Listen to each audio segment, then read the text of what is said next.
You're learning how to really like level and treat your spouse as a partner, as an equal.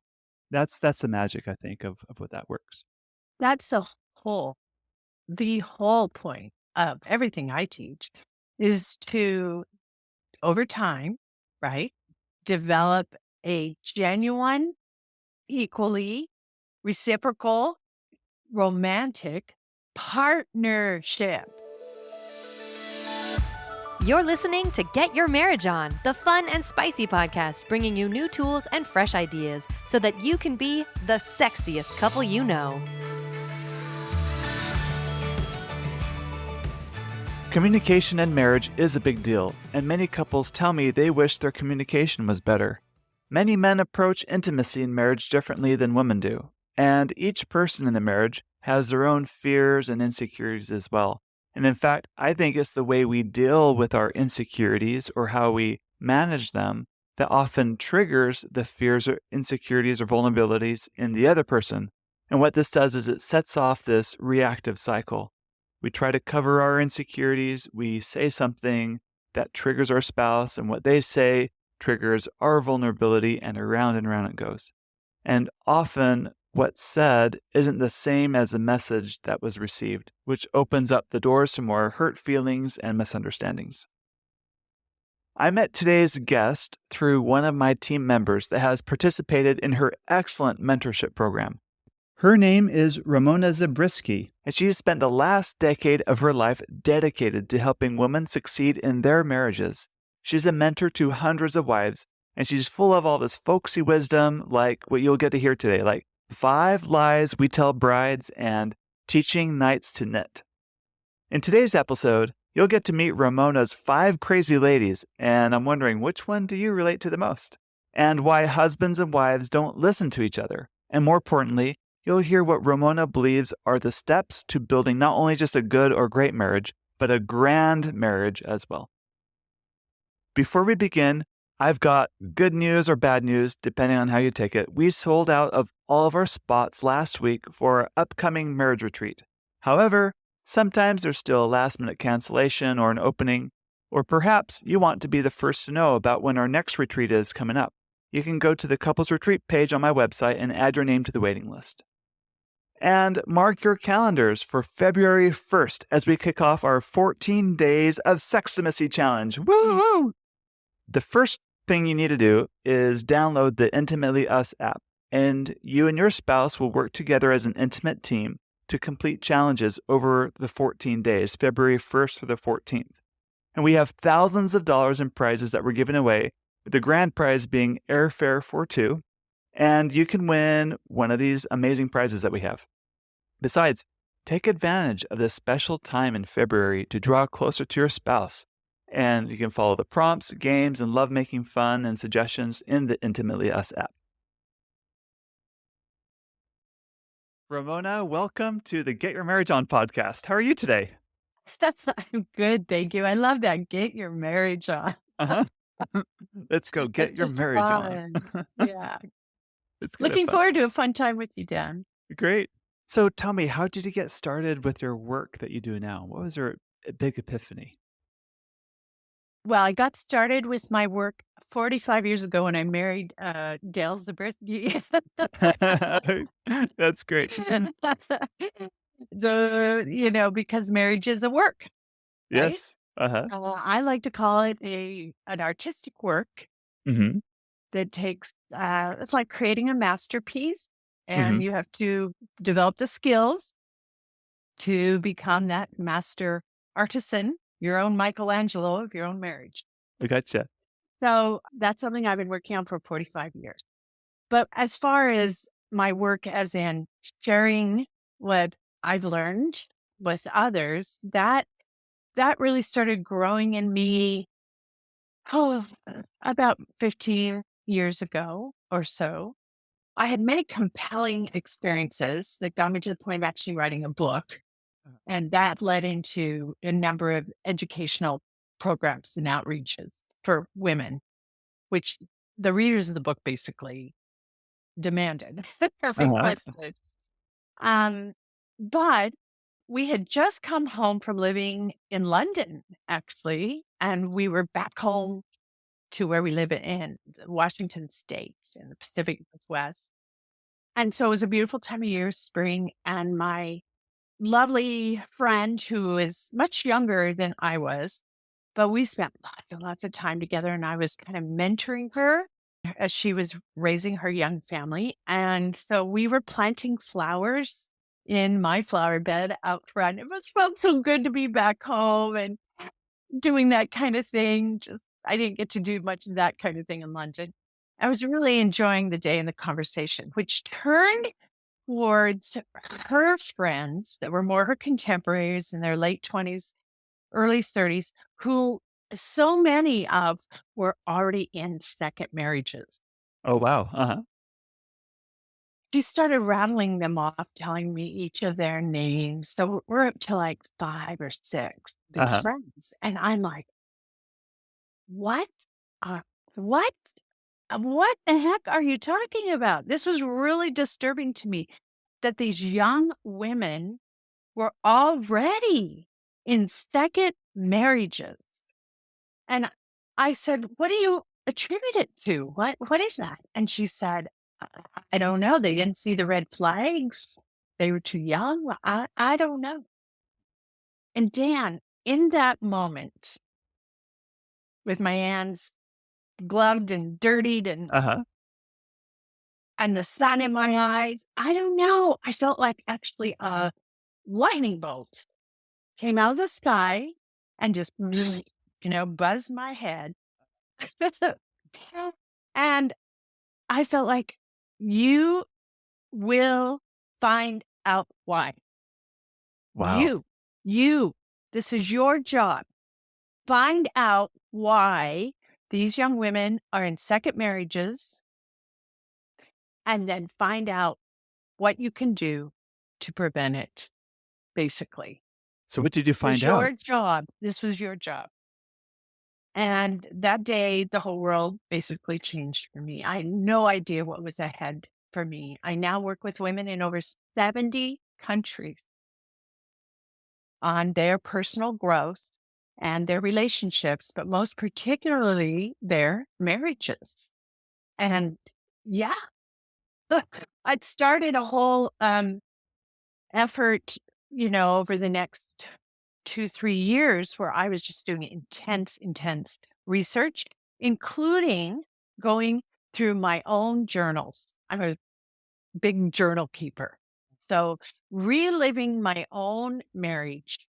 And that was a huge help actually in writing the book, which is called Why for Life, The Power to Succeed in Marriage.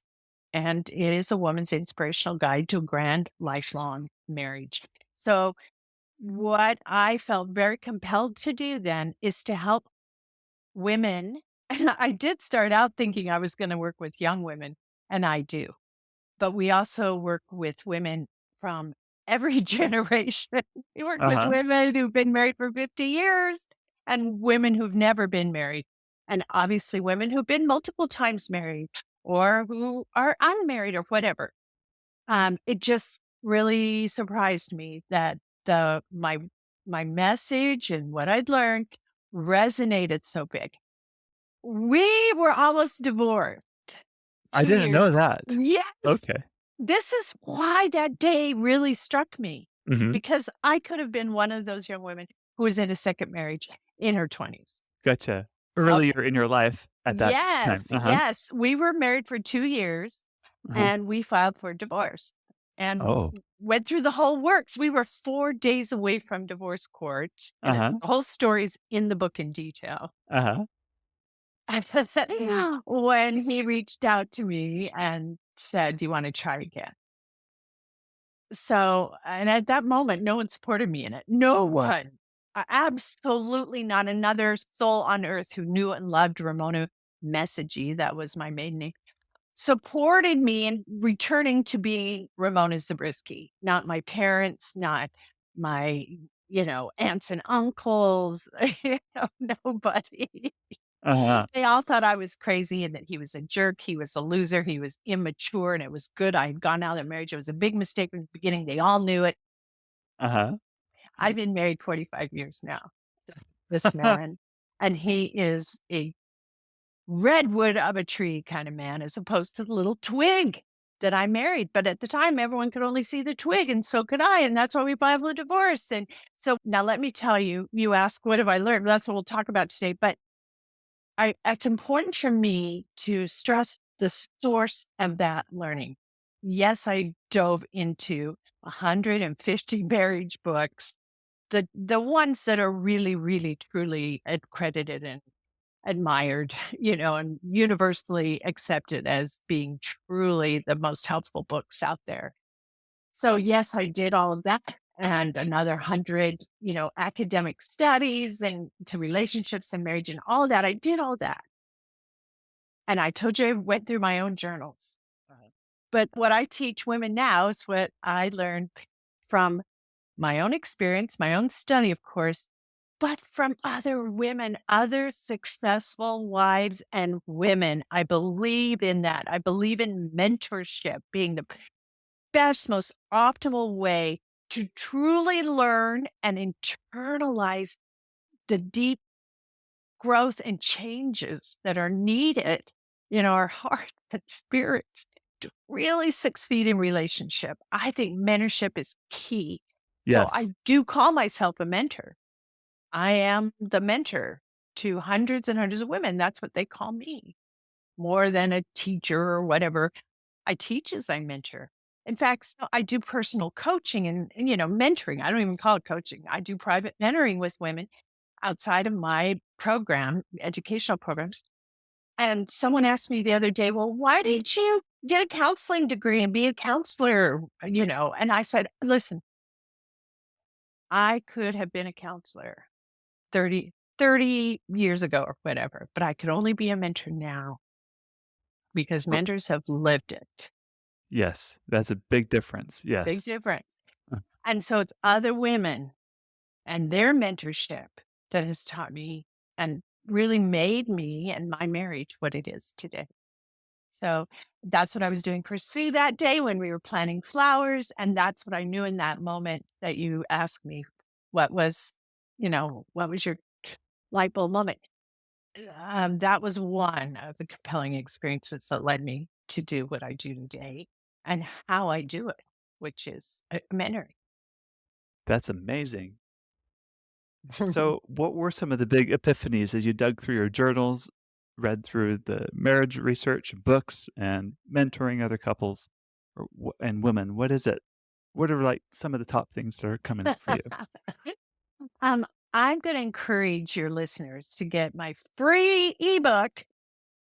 Easily done. You go to wifesavers.org. You get a free ebook because it's called 5 Lies We Tell Bride Okay. and 5 Truths That Save Wives.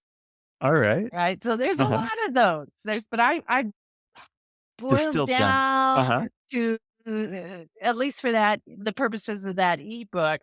I think we'll get into all that as we keep talking. But one of the big ones that really resonates with women today is that men have a completely different way of approaching family life than women do, and different way of dreaming than women do. And so we think we're supposed to be the same.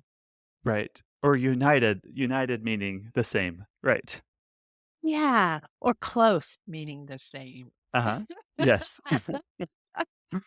Mhm. And so that's one of the things that really makes all the difference Mhm. for lifesaver students is when that really, really sinks in.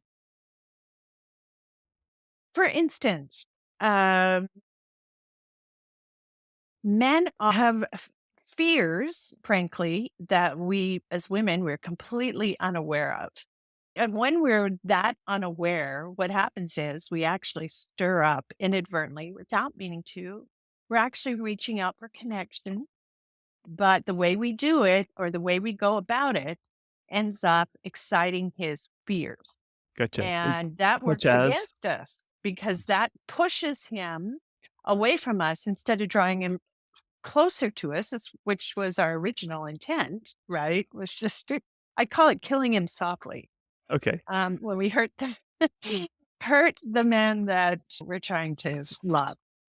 Um, so, for instance, some of the things that we do might be showing disappointment in his job or the income he provides, or crying about the things we can't afford or Uh-huh. whatever, Uh-huh. or teasing him about his body, or communicating contempt for his masculine nature. I'm looking at a long list here, accusing him of not being loving or attentive or supportive enough, laughing at him about Mhm. anything, questioning his decisions in front of others, sending him the message that his fathering is inadequate, making disparaging comments about him, so on and so forth, speaking disrespectfully of him or to him in front of the children, complaining of his leadership or partnership in the home, blah, blah, blah, blah.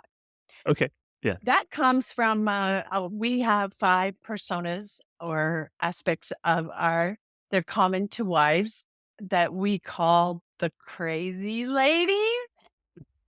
And we call them the crazy ladies because it's crazy what we're doing. We're actually pushing him away. It's Uh-huh. making a completely different impact. We're blowing up our dreams, basically, of that Mhm. unified partnership. So the behaviors I just read are under crazy lady number 1, which is a shamely. And we named her shamely because that is what she does. Gotcha. She acts on her fear of disappointment, which triggers her husband's fear of not measuring up. That's the number 1 fear for men, is a fear of failure.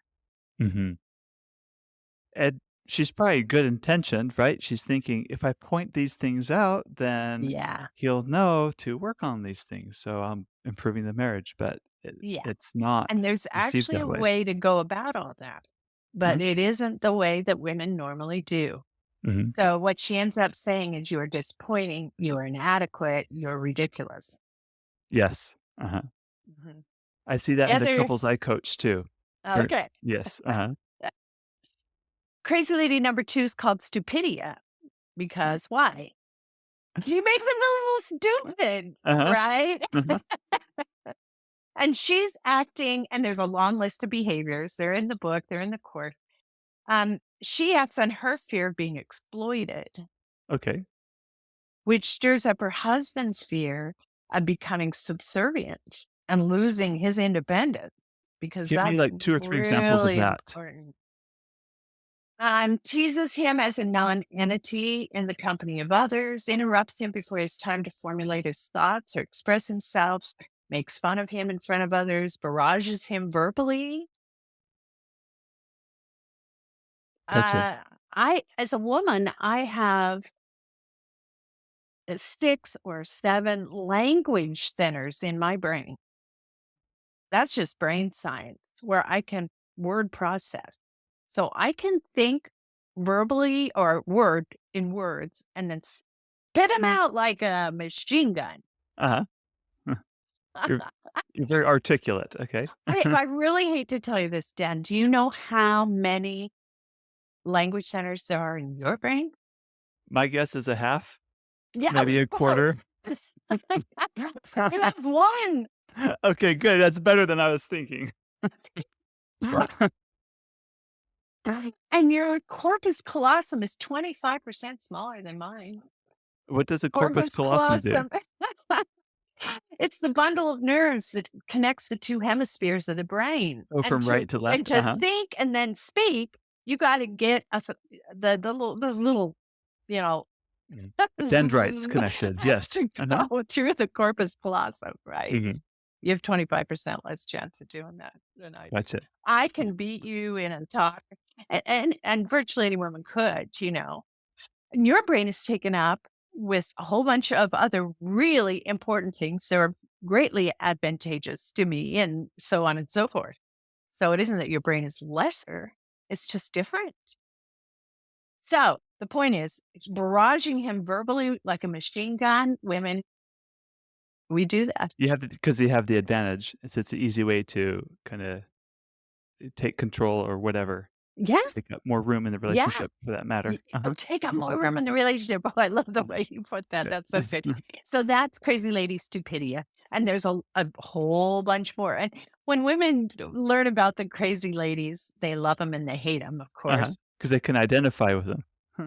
They see that they're all over the map. I'm a little ashamed. I'm a little stupid. The next one is irrelevant. Okay. And what she does is she acts on her fear of losing her identity or, again, of exploitation, which ignites her husband's fear of uselessness. Mm-hmm. Okay. Guys hate feeling useless. It is a tragedy to feel like they have no purpose or they're of no use in a situation or a home. You ever seen the movie Death of a Salesman or the play Death of a Salesman? That's what it's all I about. haven't, but I've heard of it. It's just a tragedy. So what she ends up communicating is you are boring, you are useless, you are repulsive. That's irrelevant. Crazy lady. Irrelevant. Uh-huh. Maybe she's apathetic about his interests or his accomplishments, or she chooses her own pursuits over his, or she spends more time and energy on others than on him, or she makes important family or personal decisions without involving him, or carelessly or purposely leaves him out of the children's lives, or discounts his attempts to please her and seldom shows gratitude. They're all just common things. Again, there's a long list. That's good. So you can see that's only 3 of the 5. Uh-huh. Or no, did we get to 4? No, that's 3 of the 5. Who's 4 and So 5? well, you're just dying to know. You're not gonna leave anybody a reason to buy the book. No, I'm kidding. This is only one chapter. Crazy lady number 4 is betrayal. Okay. So she makes him feel betrayed. How does she do it and why? Well, she's acting on her fear of inadequacy, which all of us as women have. This seems to be a common theme, running theme. Yes. Yeah. Mm-hmm. Her fear of inadequacy or getting hurt, right? And that stirs up her husband's fear of neglect or loneliness. So we got a crazy thing going here, crazy cycle. And what she ends up, even though she's really trying to do the right thing in her mind, she ends up communicating is you are not as good as, you're not as important as, you're not as fascinating as. Right. So maybe she neglects his needs in order to take care of other people's needs. Has she ever made a big meal for the neighbors and then you get hot dogs? You don't. Uh-huh. Right? Just get the Or she leftovers. compares, Uh-huh. you get the leftovers. She compares him to other men Mm-hmm. or speaks glowingly of other men. Mm-hmm. Flirts, obviously, maybe with other men at social Mhm. occasions, talks or blogs, tweets, Facebooks, whatever, to others about her marriage in a sarcastic way or shares intimate aspects of her married life. Doesn't bother to make herself attractive to him, yet obsesses over whether other men find her attractive, so on and so forth. Mm-hmm. She finds other projects more worthy or pressing or interesting than her marriage. Mm-hmm. That's betrayal. And now you want to know number 5? Yep. Okay, she's my nemesis. This is the one I always have to battle. And Okay. that's crazy lady, depressor. Okay. She depresses Tressa. him. Uh-huh. She acts on her fear of abandonment or loss or disappointment, which spans her husband's fear of being overwhelmed by emotional demands. Your husband, if our female listeners, is afraid of being overwhelmed emotionally by you. His brain does not process emotion in the same way yours does. And it's like a tidal wave coming on when you are in your most passionate state and here it comes. Uh-huh. The intensely negative usually kind of emotion is just he cannot process it as fast and in the volume, if you will, Uh-huh. Right. as it comes on, if you think of a tsunami kind of Mhm. thing. And there's a reason for that. Mother Nature, it's brilliant that there's a reason that he doesn't process emotion as swiftly as you do. He's in the heat of a battle. You gotta, right? He has a level head. I tell women, Yes. if there was if the world was falling apart Yeah. outside your front door, Or the house is on right? fire, The whatever, house right? is on fire. What would you be doing? Well, you'd hope that you'd be thinking, Okay, here's what we need to do. Right. But you'd probably be crying and screaming a little and on your phone, texting or tweeting with your friends to find out what they're doing for the end of the world. Your husband's like independent, logical. In that moment, Mother Nature has set him up to handle it. Mm-hmm. But that doesn't play out very well when there's just some incident, ordinary everyday incident that causes you a real negative, intense emotion and it comes on to Mm-hmm. him. And he's like, I need 7 times longer than you do to process. Uh-huh. Uh-huh. Like, you don't understand me. You're not trying. You're not, you're so unfeeling. You're Mm-hmm. so insensitive. And he's like, But if this could so go the other direction too, like you could have an incident, like I'm thinking of one in my own marriage where good. we were going through a pretty difficult trial, and it was very easy for me to look at my wife in a condescending way and say, "Come on, get over it. Let's get through it. Let's pick things Yes, up. Let's move forward. yes, This is the next step." yes, Instead of yes, recognizing that this is something yes, really difficult for her, yes. and to be And able to sit with that and appreciate that for what that is. my book was written for women, right? And my work is with women exclusively.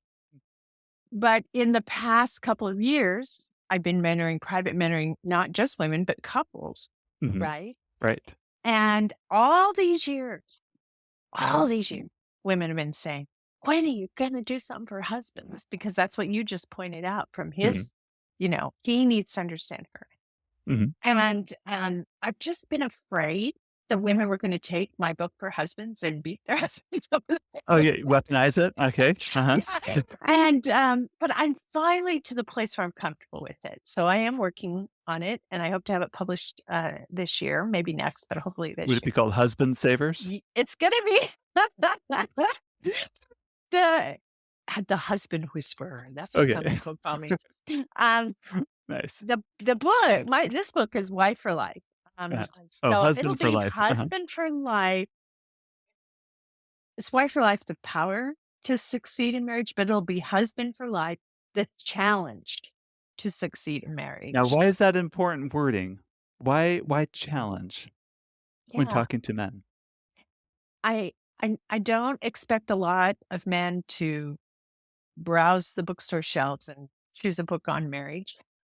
So I wanted to make it clear that this was going to be an exciting read and that of all the challenges in their lives, which they have so many of, Mhm. and not, true of all guys all the time, but generally speaking, men enjoy a challenge. We want a challenge. We want a Yeah, quest. We yes, want yes. something to shoot for. And We so wanna of hunt. all the challenges in their life, what I hope they come away with in the end is that the greatest accomplishment of their lives would be to develop and refine a remarkable partnership with a woman.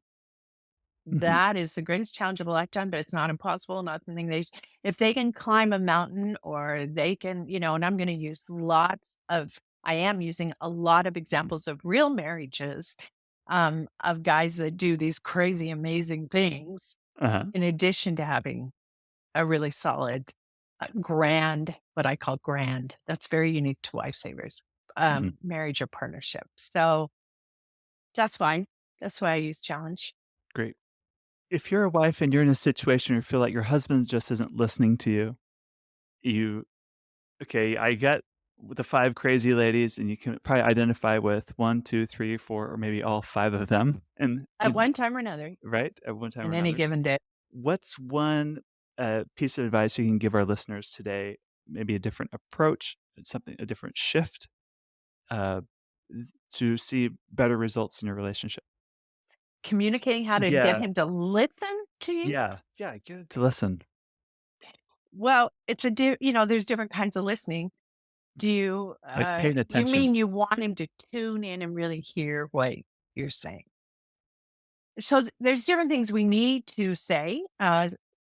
to our husbands, different things we need to communicate. Sometimes it's that big emotional dump, Mm-hmm. right? Other times it's more revelatory. We need to reveal our hearts to him, just kind of when it isn't a bleh, it's more like a. And then there are other practical things that Mhm. every day, I need you to do this, take Mhm. care of that. The kids need this, lots and lots of that.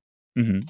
And so, yeah, we learned a whole skill set in the Wife Savers course, a number of skill sets, actually. And we call them, and the big umbrella that covers all of them is called teaching a night to knit, or the Teach a knight to knit. All right. language of respect. Okay. Okay. What's one example of that? If you're talking about the ordinary, everyday, please take out the garbage, Okay, great. Uh-huh. You think that should be enough, but What's the wrong way to do it, first of all? what is this garbage still sitting here for? I can't, would something take care of this garbage? Honey, why didn't you do this yesterday? Aren't you good enough? That's the wrong way. Yeah. Our neighbors don't have this problem. How come we have this problem? Yes. Yes. Uh-huh. Exactly. No, but the right way would Mhm. be the language of respect, Mhm. which is you set forth a very clear mission. The emotion is out of it. Okay. Much of what we do in Wife Savers is based or springs from the really deep down understanding that our husbands, the men in our lives, do everything they do to impress and please us. Now, most of my students, and I'm sure your listeners right now go, excuse me, they don't believe it. They do not believe it. And it takes a lot of education and eye opening and a completely different, just a paradigm shift Maybe for that's just the women. man in me, but I thought that was obvious. I thought everyone knew that. Thank you. Exactly. No, it's not. It's not obvious to women. They don't believe it. They do not believe it. So it takes quite a bit of education, as I say, a real paradigm shift. And when they really start internalizing it, now they're in a position to use all these skill sets under communication. So if I assume that you really do deep down want to impress and please me, then I'm going to begin my request for whatever it is. And I don't like taking out the garbage. It's too simple and too ordinary, but maybe, It works for our purposes for it today. works for Mhm. gazillion things, Uh-huh. everything. Mhm. In fact, it works where I need to talk. We need to talk. Mhm. It works for that too. So if I believe that you really want to please me, I will say it would help me a lot if, or I would appreciate it if, or it would mean the world to me if, right? Mhm. You approach it like that. And Mhm. then you state the mission. What is it? Whatever it is. Mhm. Yeah, I would appreciate it if we could sit down and talk for a few minutes. He Mhm. hears that and it's like, oh, she needs me. Here's an opening for me to do, Mhm. to prove, whatever. Right. And then you state what the thing is that you need. And then you say, will you do that? And that's where we goof up all the time. There's a whole bunch of ways to goof up. You can make it too general, like it would be so helpful to me if we spent more time together. That is just so vague. It's not going to work. So it, it would help me a lot if we could have a two hours every Friday night together. Will you do that? That's where we leave off. We don't do that last part. So you have Gotcha. to solicit a commitment. So we call it SAC, SAC, solicit a commitment. So will you do that or would you do that? We never say, can you do that or could you do that? Gotcha. Because Can you marry me? Well, I can. Could you marry me? Well, maybe. And a will or would. Got it. Nails it. I got it. So you have to say will or would. And then the wait for the yes. If you don't get the yes, Mhm.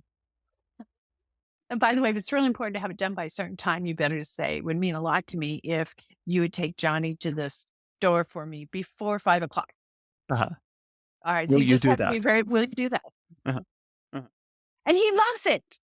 I've never had a guy come back and say, "What was this thing you taught my wife?" They love it because it's clear. They know exactly what they need to do. There's no hint dropping. There's no scolding. It's just clear Uh-huh. and it's respectful. Right. And so if they don't say yes, we have a whole bunch of backup. We have backup skills to show you how to approach it. Mhm. Mhm. But I'm giving you just the basics. And then when they say yes and they do it, then there's one more step. What's We the one call more step? we call it the happy dance. And it's not literally doing that. It's fun if you want it, but it's just saying thank you. It's just like, that made me happy. Thank you. Uh-huh. It's like reinforcing the feedback loop. It's just right? Yeah. You celebrate what you want more of.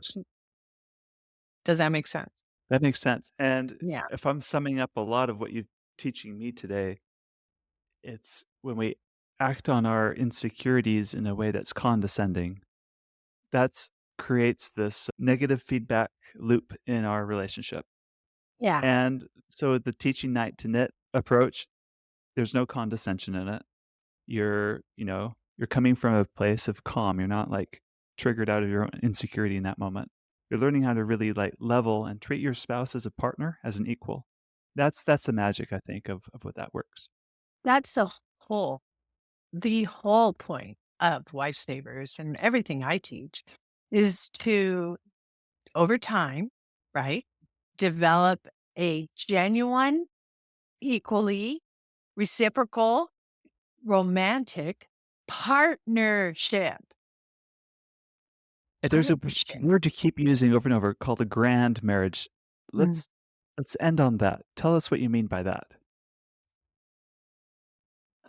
I like to say, we'll take your marriage from troubled to good to great to grand. There's a step beyond grand. Beyond great is grand. So grand would be that ultimate partnership that is also romantic. And that gives it extra real power in the world, where you have two people who have worked their way through these a lot, right? Who have become true partners in the sense that his quest, which is his singular kind of focus, usually in a career, but his quest and her dazzles, she could have many different dreams as opposed to his singular kind of vision. A woman can have all kinds of dreams that start, stop, and she's doing many at the same time. It's like two dreams, the impossible dream for the guy. And over here, it's climb every mountain, board every stream. So they have taken his quest and her dream, her dazzles, we call them in Lifesavers, have they have enabled, supported, you know, facilitated these for each other throughout their lifetimes. And they come like this, and this is bringing them to a unity. I talk a lot more about this in one of my YouTube videos called The Secret to a Successful Marriage, Wife Savers by Ramona on YouTube.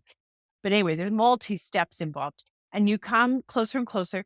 And then you're on a sort of singular focus. In fact, the ultimate dream weaving, we call it, is when you share a dream and you're both working on it. We have lots and lots of contemporary and historical examples of that we learn from. But anyway, dream weaving is the secret to creating, in the end, a grand partnership, that grand relationship that affects, there's several characteristics involved, but the ultimate impact is that it is felt for generations. I call it a legacy love. So grandma and grandpa, so and so, great grandma and grandpa, so and so, great grandma and grandpa. They still talk about that relationship. And it stands as a beacon, an example, and a secure foundation for your children, their children, your posterity. So that's what I call grand marriage. And you don't really get there, in my way of thinking, my book, until you're white haired, usually. Makes sense. Oh, that's what I want for myself too. I Mhm. want that grand marriage. Ramona, this has been excellent. Thanks for everything you've been sharing. Now, where can people go to learn more about what you do and learn more about you? Wifesavers.org. It's that simple. It's one word, Great. wifesavers.org. And Easy. we have a podcast, the Lifesavers podcast, like you do, that I do with my husband. Oh, great. And we take one question from the audience, and then we have Lifesavers by Ramona on YouTube. And I do tutorials there that are just, 10 minutes at max kind of thing. Of course, there's the book, Amazon, Amazon, Amazon.